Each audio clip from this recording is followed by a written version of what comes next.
wonderful good afternoon to all of us. Amazing. So we're live streaming as well, so feel free to send in your questions. And good afternoon and welcome everybody. It's nice to see very familiar faces here. So for today's session, unpacking just transition, principles, myths, and pathways to 1.5 degrees Celsius.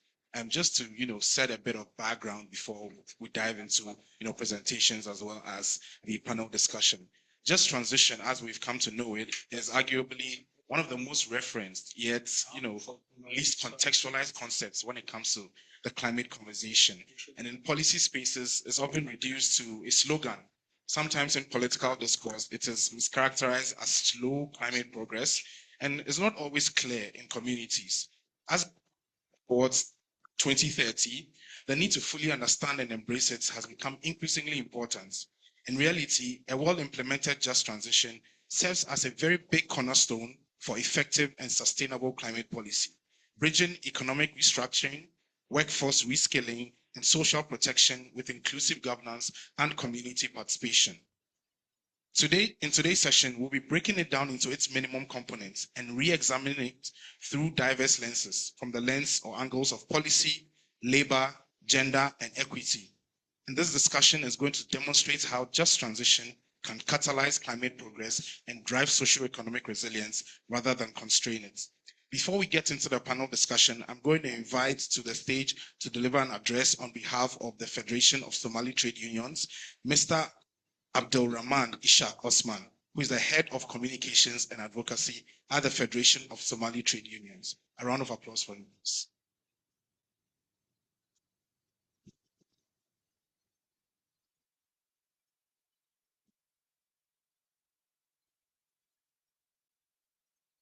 Good evening, colleagues.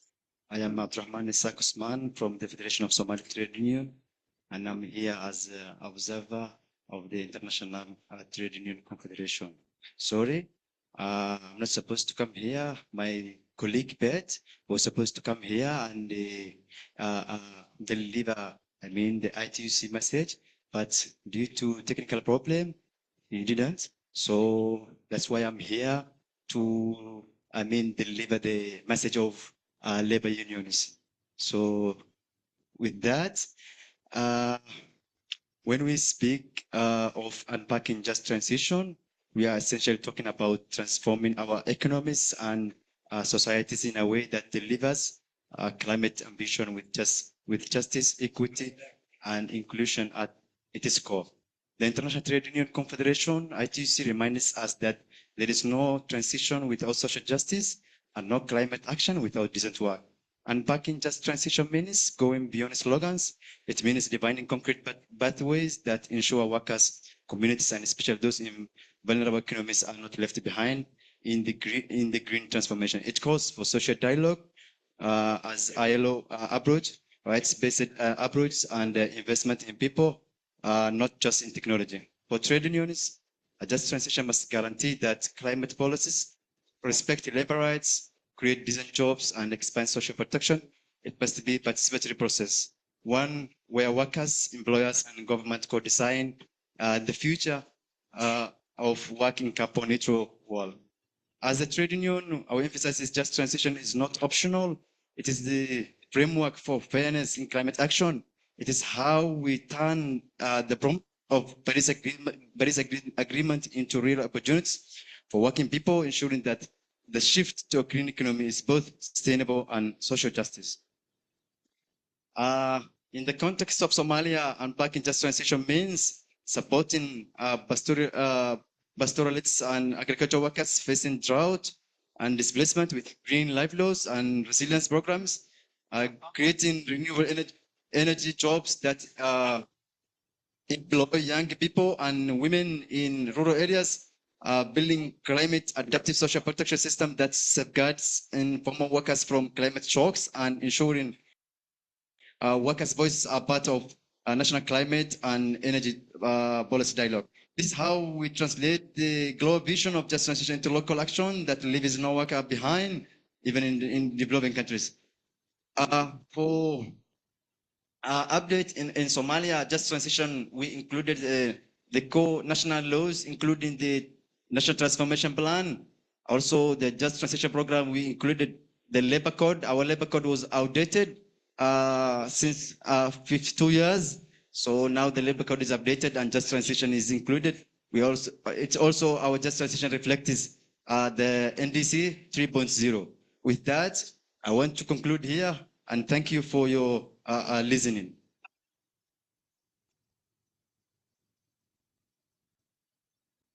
Thank you very much. I mean, we can do better for him.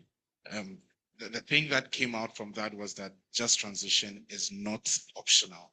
It's a must if we want to achieve climate justice.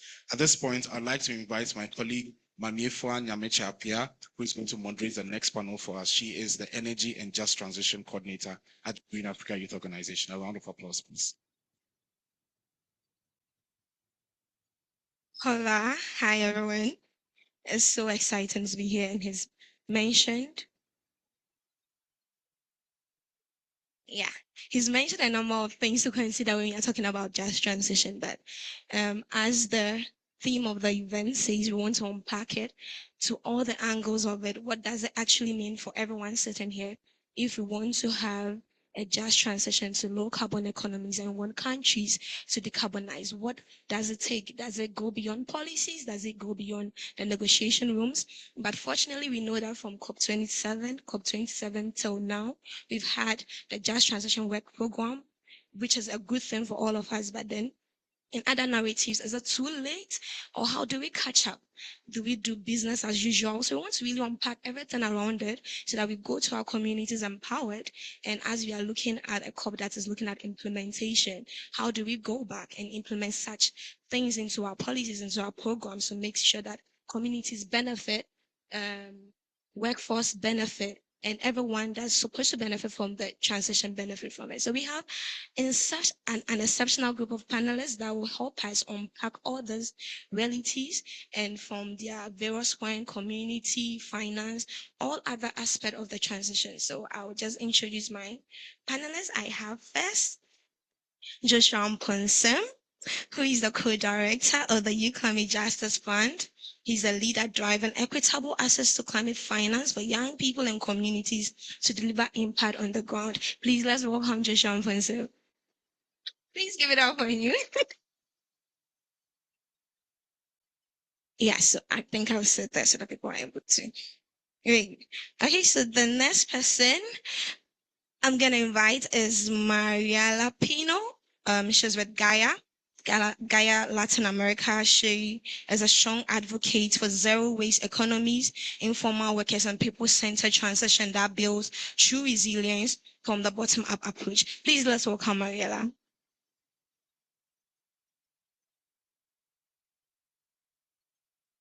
Great. Yes, and we also have here Francesco Rampa. He is with the European Center for Development Policy, whose work brings bridge the gap between food energy policy nexus and explores how governments can integrate justice across national transition strategies. Please give it up for my panelists. Hi, everyone. Please, do we have mics for everyone or we have to pass it around? Yeah. If you have an extra mic, it would be good. Please welcome. I would want to start with you, Joshua.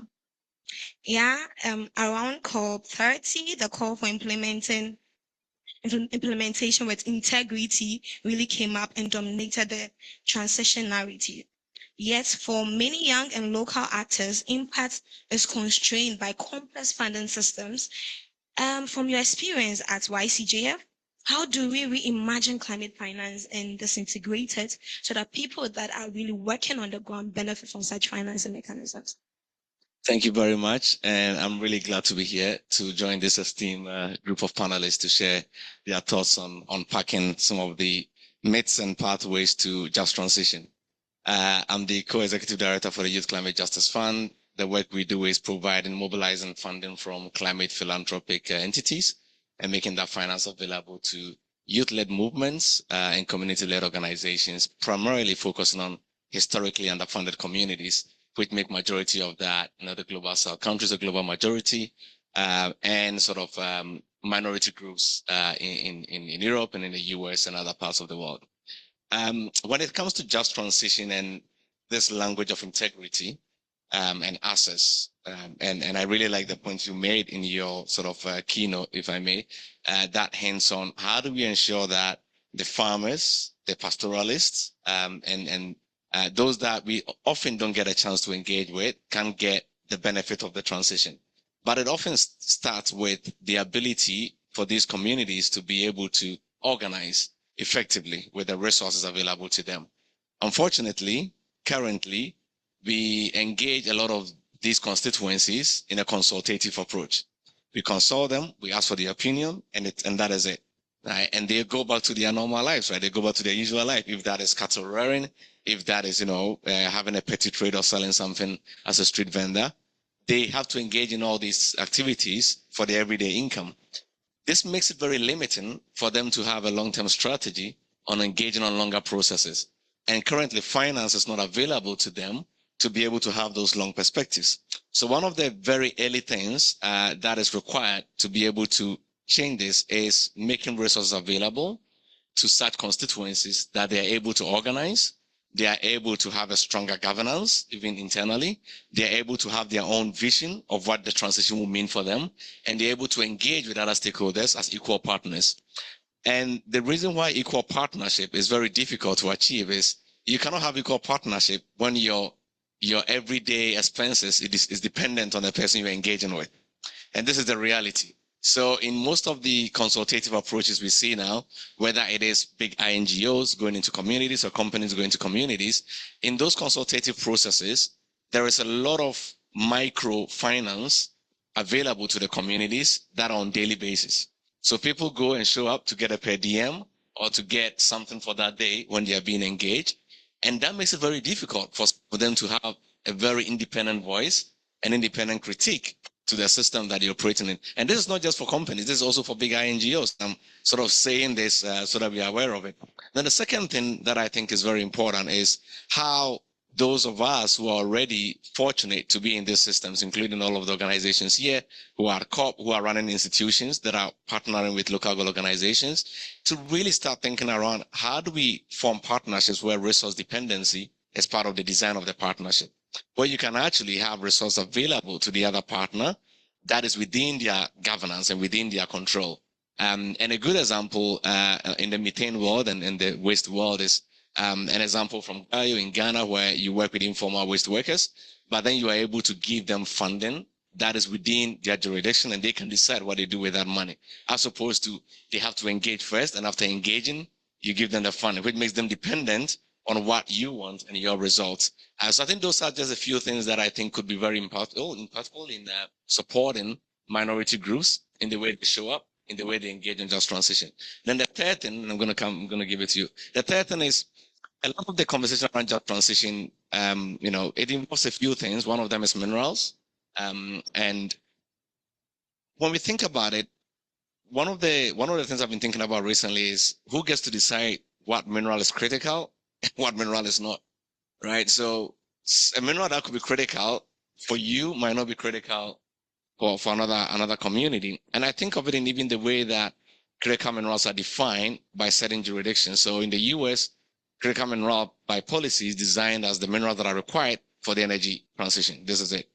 In EU, a lot of it is around the supply and demand on the minerals and tied to economic growth. In Africa, a lot of it is tied to value addition and opportunities for economic development. So if you think about it from that sense, Africa might still see a mineral like gold still as a critical mineral, whereas in other places, gold is not considered as a critical mineral because it's not necessarily needed for the energy transition. And what this means, and I'm saying all of this because what this means is that we are all coming to the negotiation table with different definitions of what a critical mineral is, with different vested interests on what is considered as a transition mineral or critical mineral. And it's making it difficult for certain countries, including a lot of the countries in Africa who do not have the copper and the lithium and the nickel in abundance, but have been mining certain minerals for over several years. And Ghana is a good example, mining bauxite since 1920. That is a huge experience that could be leveraged for all these other new minerals that are coming into play. But if we try to ignore that certain countries, South Africa included, in mining other minerals for so many years, and there's a lot of local wisdom that is integrated in that for communities. There is industry expertise that could be leveraged for the critical minerals and the transition minerals, and we don't need to reinvent the wheel. But to be able to do that, the workers' unions need to be funded at scale because they've been doing that work and they've been mining other minerals, and we need to fund them to be able to bring their expertise as actual workers to the field. We need to think about how do we rescale some of the folks who are already working in other sectors. And on rescaling, this will mean that we are not just taking those who are actively working in the companies. We're also thinking about how do we build a new generation of workers, which will mean that we need to reform technical and vocational education across the continent in Africa and other parts. I know in Latin America, Brazil, Peru, Chile has very good case studies for minerals. And if you think of Chile and lithium, that's a good case study to learn from in terms of policies that allow to build skills internally. So I think those are the areas where finance could actually go to make it possible for that just element to happen. Because if you focus only on how to deliver on our energy commitments and how to transition to a low carbon future, we could actually do that, but the equity and the justice element will not be fulfilled. Yeah. Thank you. Thank you, Josh, for that. Like, just listening to you, the different dynamics of things you brought, even how critical mineral will mean for people differently. Thinking about it, you would straightforward know that in your mind because someone has defined it somewhere and you saw it. You just know that critical mineral means maybe lithium, and that's just it. But for communities that have been mining, doing extraction for years, those are their critical minerals that they've been dependent on. So it shows how just transition is just not one word for everyone. It can mean one word to me, can mean another to you. Thank you for bringing that. And talking about informal economies and now talking about rescaling workforce and all that. I'm coming back to you, Mariela. That in Latin America's waste and informal economies, they are living examples of secular resilience. Yet they are rarely acknowledged in this just transition planning progress. So because they are informal workers, how do we make sure the shift to low carbon system doesn't erase these communities, but still keep the memories of these communities and the things they've been working on? Thank you, Akwa, for the invitation, and thank you everybody for organizing this event, which is quite relevant. This is a lovely place. I'm quite glad to be in Brazil and to represent the Latin America experience on informal workers in relation to waste management. We do have in Latin America a network of organized waste pickers, but you also have a lot of waste pickers that are in the landfills or at the dump sites that actually making out of collecting garbage in a way their livelihoods. And of course, you can expect low levels of education, low levels of skills and capacity. So it's quite difficult to actually have them in the tables that are deciding their future in the framework of just transition. We have been working together at Gaia, the Global Alliance for Incineration Alternatives, together with WIGO and other organizations that are tackling informal workers' capacities and skills so that they can actually get better organized and they can be considered as cooperatives that they can fulfill the needs that nowadays are there in order to decarbonize the waste sector, in order to decrease the methane emissions that we are seeing today as a big opportunity for decreasing climate change. And I have to say we have countries that are more developed into including those needs than others. There are some countries, for instance, that are at the NDCs 3.0 are nowadays including the need of a social pillar, or actually they are including the frameworks of environmental justice within, also in the frameworks of climate change mitigation policies that the countries have. So it's going back and forth a little bit because sometimes you see that for EPR practices, sometimes they have been involved, but then when you have like this new wave of pushing for methane reduction commitments, sometimes again the ministries and so on, they forget to include them on the discussions and the plannings. Luckily, I am also part of the Zero Waste Alliance of Chile, and we have been on top of that and making sure that this also happens so that they are again included. Actually, as a just transition framework, we see in the waste workers and community organizations and also waste pickers cooperatives a big potential for going into reuse solutions, as we also need to decrease the envelopes and packaging contamination and pollution. But also in the organic waste world, we can see that waste pickers can successfully deal with organic waste. They can valorize it through composting or anaerobic digestion or the black soldier fly, for instance. So we are helping, of course, to make those things to happen, because we can't leave anybody behind. When a society it's depending on people that it's only living under their resilient spirits, it's not fair. And so we really need to go for giving them the space, the skills and the capacity so that they can actually have proper payments. There are some countries in Latin America that actually do have that payment for services, regardless the amount of waste that they get, like Colombia, for instance. It's a country that it's leading that process.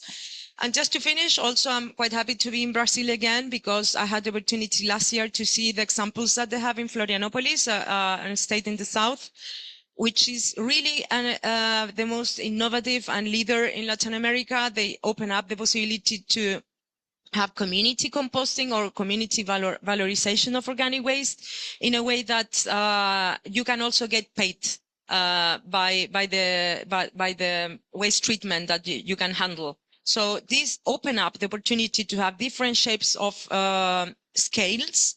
There is plenty of organic waste everywhere, so we really definitely need the presence and the ubiquitous presence of waste pickers in the region.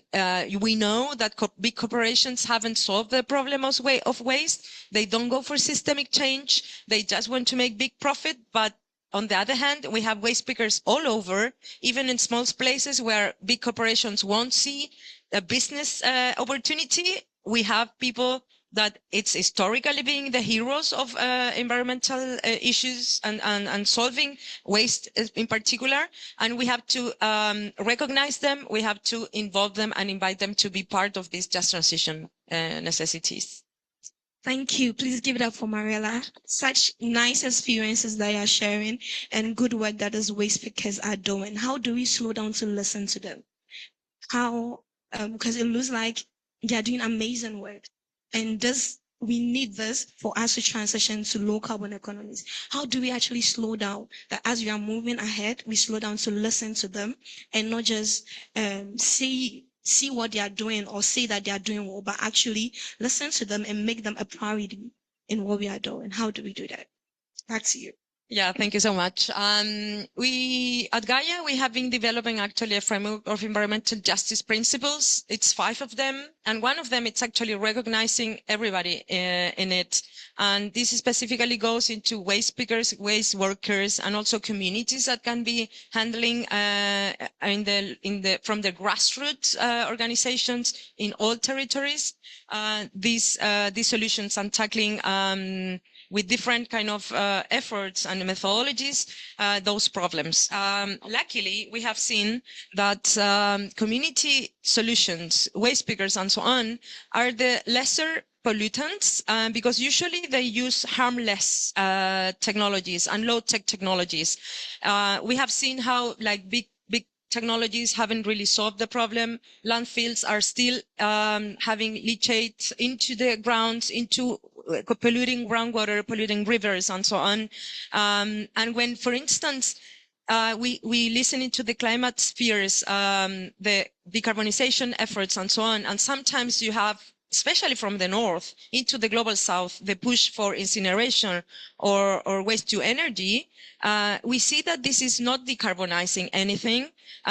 We have heard in Mexico, for instance, last year, that 40% of those investments are going into filter just filtering the air, that the smokes that are coming out of waste to energy incinerators, which is absolutely nonsense. I mean, those are the most expensive, the most difficult and complex solutions, which are leaving behind like a toxic burden of dioxins, furans, and many things that are harmful to our environment, to our bodies, and to the nature and animals.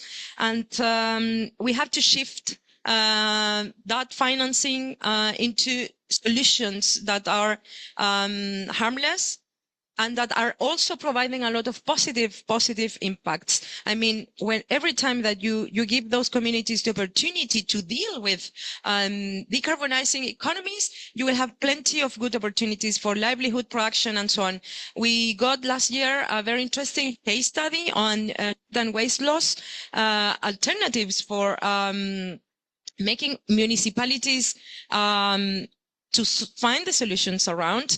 And there are many good solutions that we found around. For instance, municipalities in Santiago, specifically Cerro Navia, in the north of the capital, they are providing local communities with kitchens where they can actually get organic waste from street markets, so that they can actually cook what's still available within that waste for human consumption. Usually you can get more or less 1.5 tons per day of waste, which is actually 70% still useful for animal feeding and 30% for human feeding. So those women are the ones that are going to be empowered, and they will be defending these possibilities of income and livelihood production through whatever it's possible to be making up with that, like it can be tomato sauce, marmalades, jams, whatever. And so in that way, municipalities get sure that those women are going to have the opportunity to sell those products, and also that the street markets are going to be clean, and also that methane, it's not produced in the landfills, because diverting organic waste from the landfills, it's key nowadays, and this is opening actually a lot of diverse opportunities to waste pickers. We have also seen solutions as using the compost for food production. So this is opening up the opportunity for food sovereignty, food security in the territories. And also you can see nowadays like production of vegetables, and also groups that are like really keeping seeds that are not like, the modified seeds that need a lot of like chemical packaging or chemical pesticides, whatever. So it's really like, it's a spin-off opportunity of good results when you really think about it. Thank you.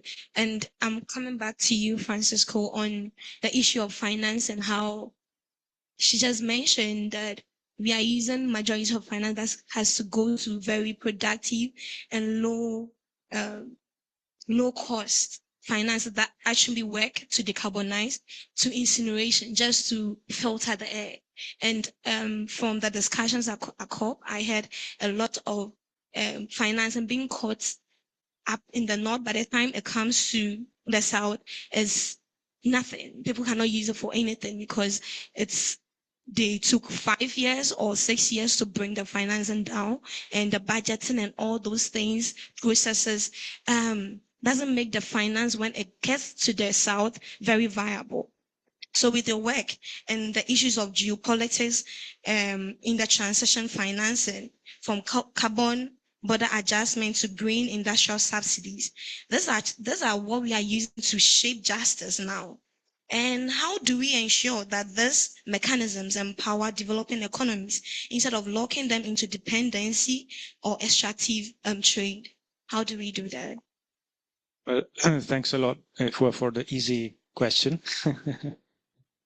And it's great to be here. And thanks for inviting me.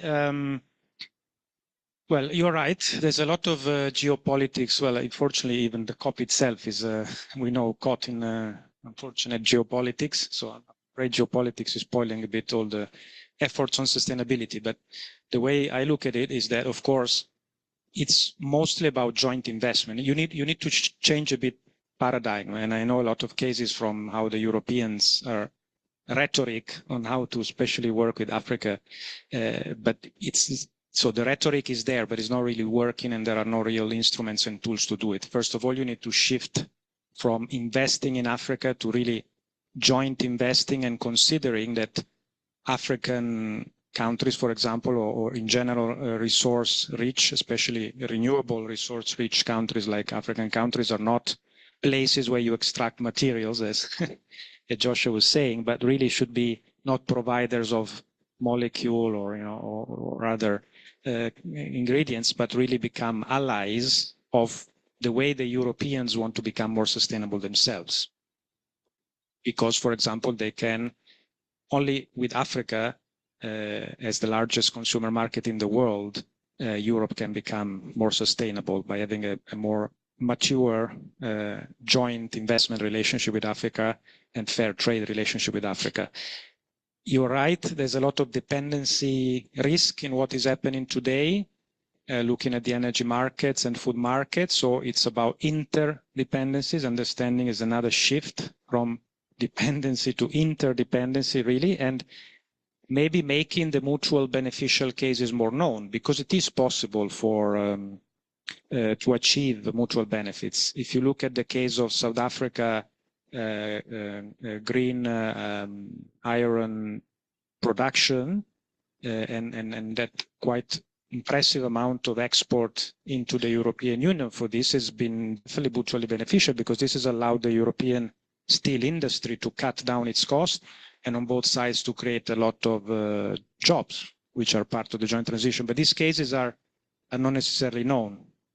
A third element is, of course, through partnerships, and instead of having, unfortunately, all these politics, but maybe you are involved, some of you, into the politics in Europe and Africa. There's a lot of Make in Africa, Make in Europe campaigns, even electoral slogans, but this should be, at least when I look at it in Europe, should be made with Europe and not made in Europe. So again, using a full joint venture approach to make things together, especially to move into processing. And lastly, there's a lot of, even you guys have referred to it, project by project. I mean, if you walk into the Blue Zone, it's a constellation of amazing projects.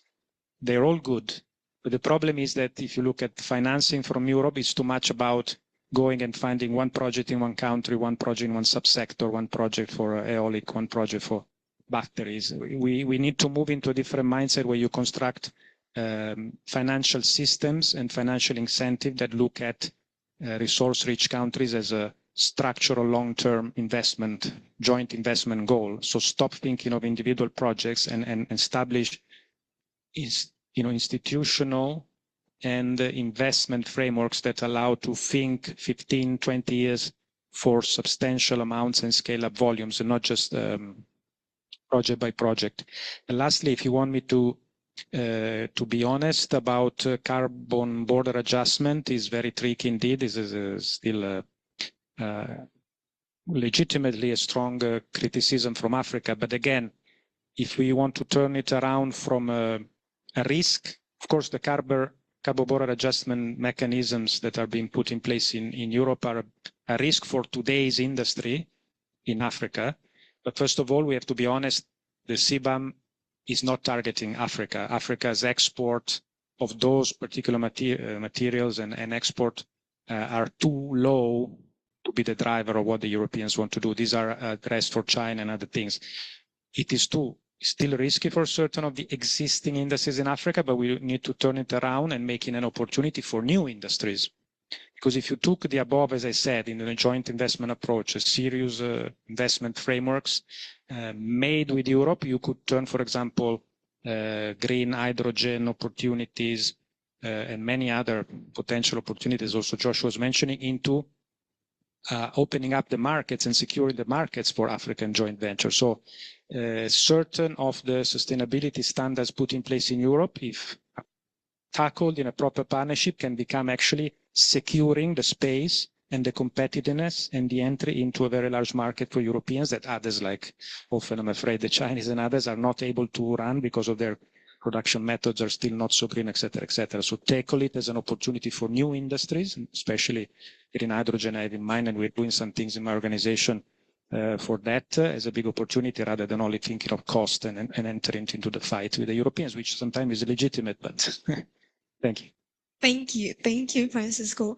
Yes, so we are wrapping up. but there's one burning question that will cut across. As we are moving to the next week of COP and even to the end of COP, what would, like, in an implementation, what would be one non-negotiable action that governments, that civil societies, financiers for you need to commit to if you want to move ahead for a very meaningful and equitable just transition? Just one thing that you think should be non-negotiable after COP30. I'll start with you, Francisco. Well, I have to say this. I answer by saying that I'm not convinced we ourselves, you as a youth community, etc., should invest too much or have too high expectation on the COP. I'm just afraid, including the Just Transition Work Program, I've been into this for many years, these things are too slow.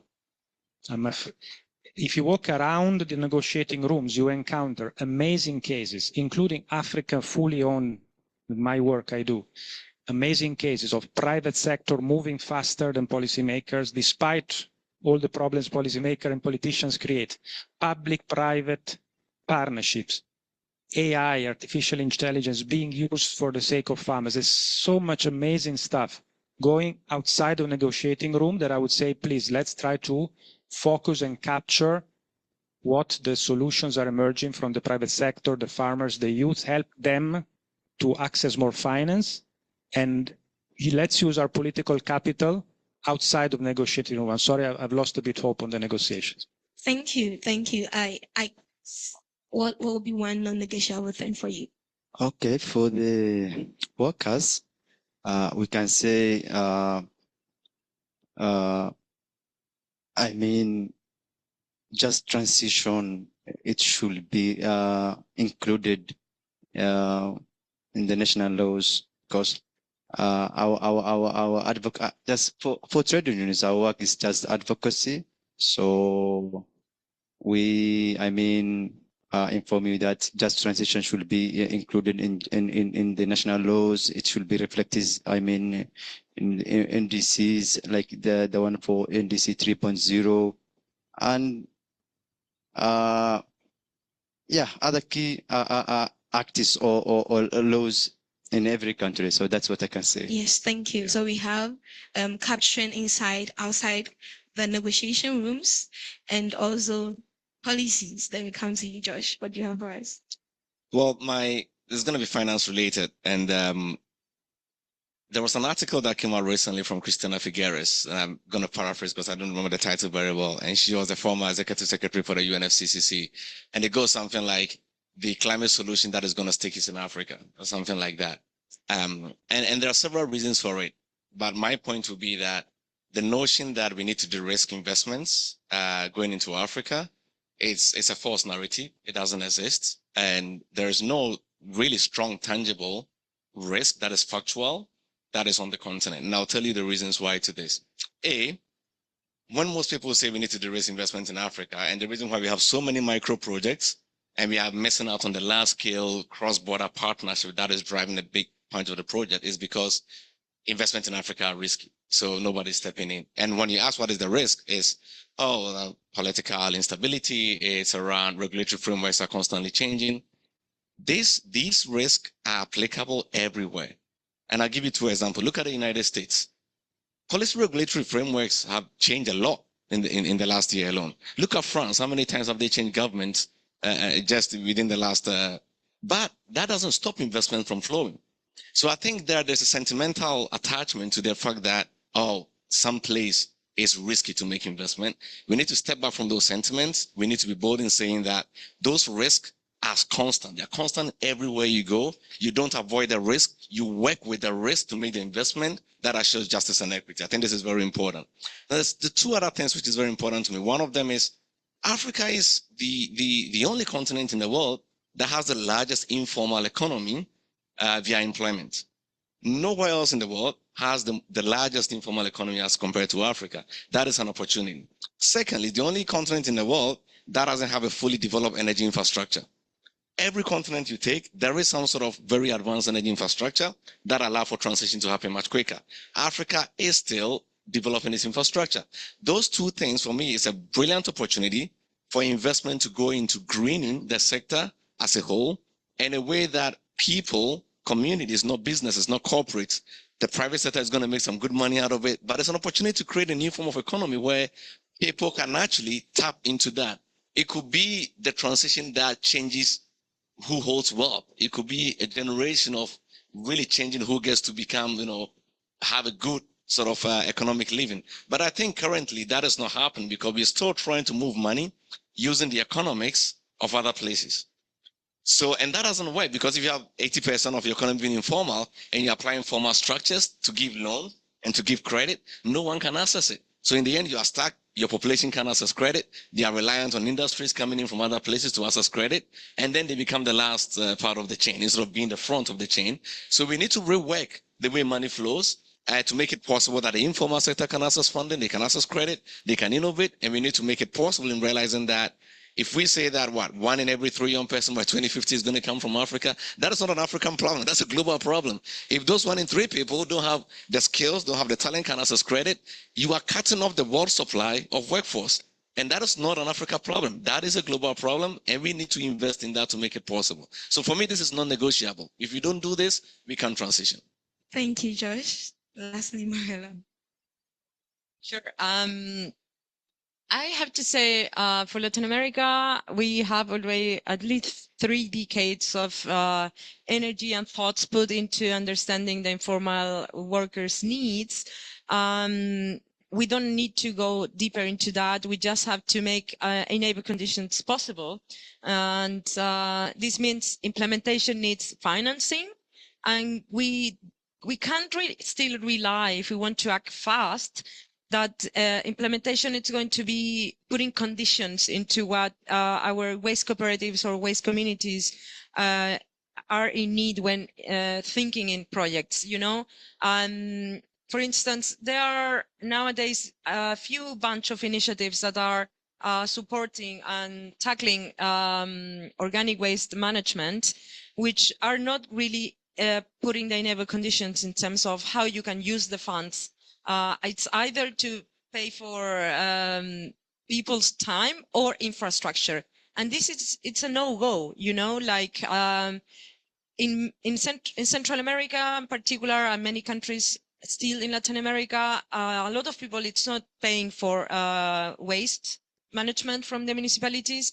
There are some certain municipalities and countries that do have a permanent budget for that, but you can't just leave it at the market. This is a problem that needs to be solved, and that funds are needed. Otherwise, we won't have like a clean world, So it's very important not to forget that the NDC 3.0 that has been increasingly asked to get more ambitious. It makes no sense to have in words or in paper more ambitious if you're not having the money for implementation, And carbon credits and these kind of things can perhaps help, but it's very important not to forget that we need to go for environmental justice principles work and implementation, because otherwise the future generations really won't see much interest in probably living in such a polluted world. And last but not least, I would say systemic changes are quite important in the world of waste. Plastic pollution, it's something that it's a very bad topic that it's not being taken serious. And we have been going now for 5 or even 6 INCs, and there are still a lot of companies and corporations and governments that are against putting new rules into plastic production, which is actually a sub-product of fossil fuels. And it's something that we can't still wait to change. Thank you. Please, a round of applause for mine. Oh, sorry. Yes. We've had very insightful things coming out from this conversation. We've really broken down the just transition to a bit. We've heard about finance, and we've heard about really radical change of narratives. And we've also heard that an African problem is actually a world problem. So thank you very much for this insight. And we'll just take one question from the audience, but then we'll move straight ahead to our presentations. But one question first. Okay, so first time. Thank you very much. My name is Shimukunku Manchishi from African Future Policies Hub. I just have a comment question on Francesco's comments around the unilateral trade measures. So as you can see from the discussions here at COP, this is quite a sensitive issue. And I think for me, two issues that I would love to you to respond to are important. First, the unilateral nature of these measures.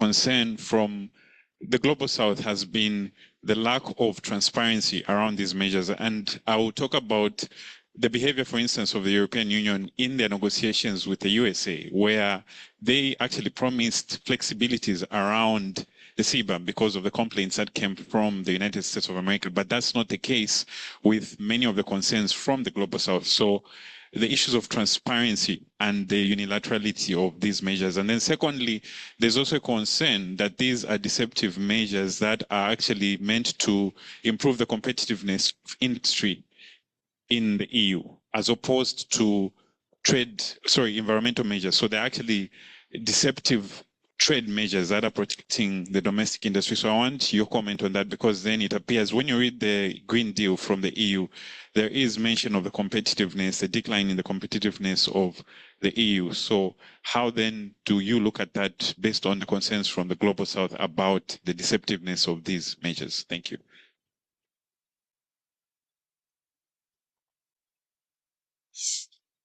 Also easy question.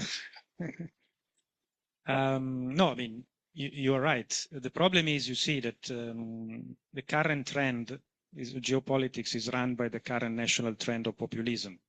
So if you look at the governments that are currently in the European Parliament and in the European Council, we cannot hope that they would be, trying to support in general the global South. So you are right. What you experience is true, is a double standards, double treatment. But I encourage you and the people who want more transparency and the pressure groups to show these things, explain that you cannot be dealing with the US differently than from Africa. And then there are multilateral tools that allow contextualizing what the Europeans are doing, and you should make them more accountable on the basis of multilateralism, which still luckily in Europe is one of the few places where we strongly believe in multilateralism. And if you look at from that perspective, you would still find a lot of supporters, and multilateral principles like the most favored nation in trade, et cetera, will then need to apply. So you are right. We need to expose when the Europeans are doing any unfair deals, and insist that they are sticking to the principle. And multilateralism, in my opinion, is one of the few solutions to avoid this world to collapse totally.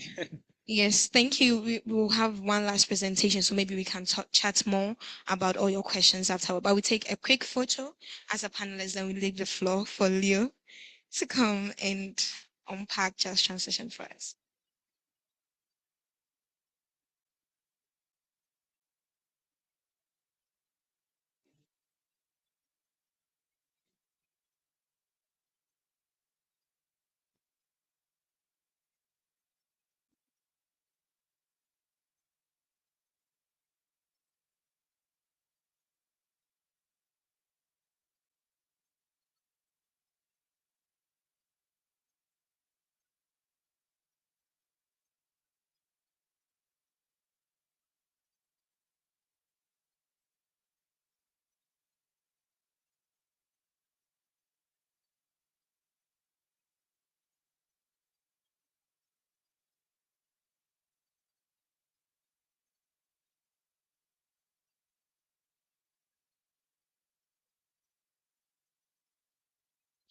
Yes. Yeah, so we have a last presentation from Leo, then we wrap up.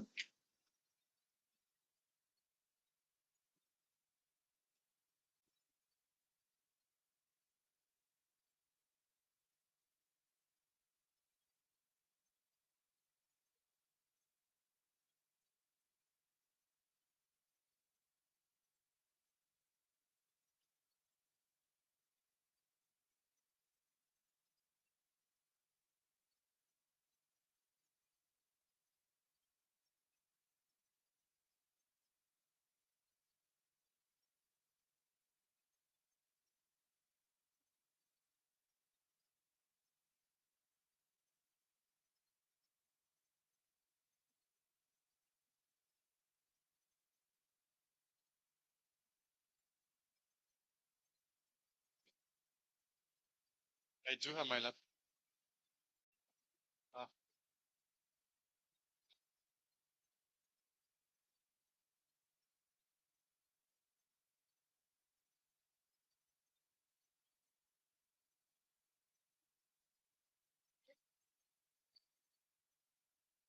Okay, everyone. Hello. I will be very quick because I know that I'm standing in between right now. Very long discussion, but very interesting, and also the network park. Sorry. So my name is Leo. I work for the Global Solar Council. We are the industry representative for the solar PV industry, which means it means that we are a platform, a non-for-profit that gathers the industry of solar panels. Oof. And our job is to advocate for better policies so that solar can be at the heart of a new energy economy and that we stay on the track of a 1.5 degrees, essentially the Paris Agreement, or at least well below. Oh. Okay, the other one.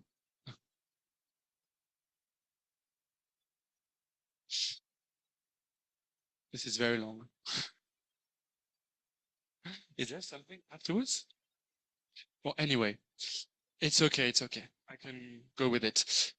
This discussion has been very interesting and also high level. What I wanted to do for this presentation is not dwell too much onto, let's say, the theoretical part of what is a just transition, because A, I don't have the level, and B, I think what we can address here is more how the solar industry conceptualizes a just transition and what it actually does in order to concur and contribute to this great movement. As GSC, we have one vision, which is achieving 8 terawatts by 2030. So far, we're on track for 6, so we want to push a bit more. But that's we also represent in the industry 7 million workers. So it's a huge industry with a lot of people, and we're going to employ even more, 30 million by 2050. So the first still what? The first initiative that I wanted to tell you about is the one that we just soft launched. It's a campaign for 300 million solar homes. The idea is we have already 150 million solar homes installed, so rooftop solar, and we want to get to 300 million solar on roof systems. It aligns perfectly with the just transition because it's extremely affordable for everyone. Everyone can get, it's not a, finance is no longer a barrier when it comes to rooftop. It's a great mitigation tool. It's a great adaptation tool as well when it comes to climate change effects. And also it's a huge vote winner for the municipality that concur to these projects because it literally slashes your bills, your electricity bills, potentially by half. That's, for example, the case in India. If you buy your solar panel, you put it on your rooftop, you can do it either yourself or you have someone to do it for you. But some people have done it in Pakistan where there was a huge boom of 17 gigawatts. They were watching videos on TikTok on how to install their solar panel on their roof and they got electricity when the power utility was defaulting. Still not, okay. And so this solution is, well, it's okay. No worries, no worries.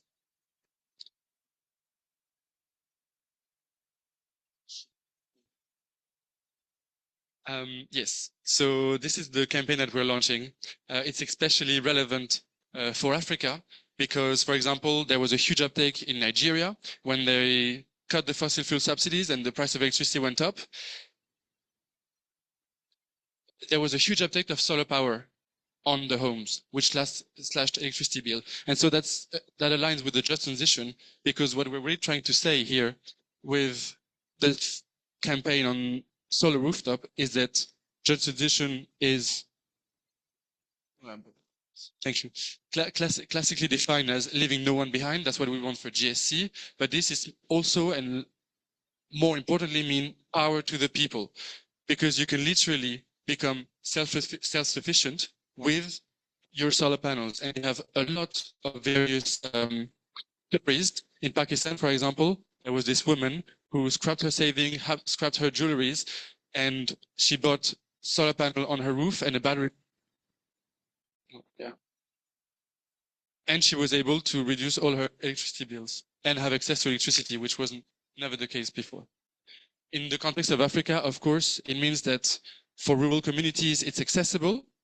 You don't need to have like a great schemes that you can see in north of Africa, for example, to have big utility scale projects. It means that you can do it as a community base. Joshua earlier was talking about microfinance, and Mariela was talking about what you do with your money and where do you have a positive impact. And this means that here for the solar panel, the rooftop, this one is a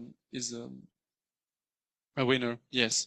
To be honest, I think I'm pretty finished. I already said what I need to do. If you want, I have something on skills as well. We're developing standards at the moment. If you install panels, you have a lot of various standards for health and safety.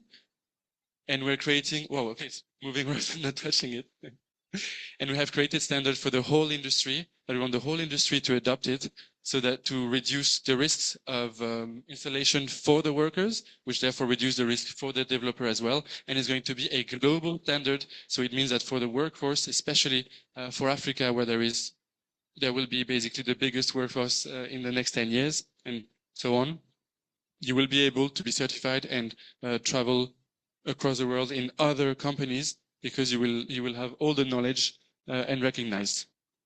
I think I will stop here because, to be honest, it's already.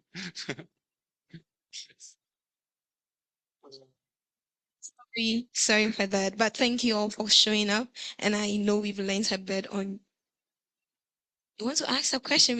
Our time is up. There's a next session coming up. But sorry, maybe we get time to chat more with the speakers somewhere outside on their presentation. But thanks for staying through and coming. Yeah, bye-bye.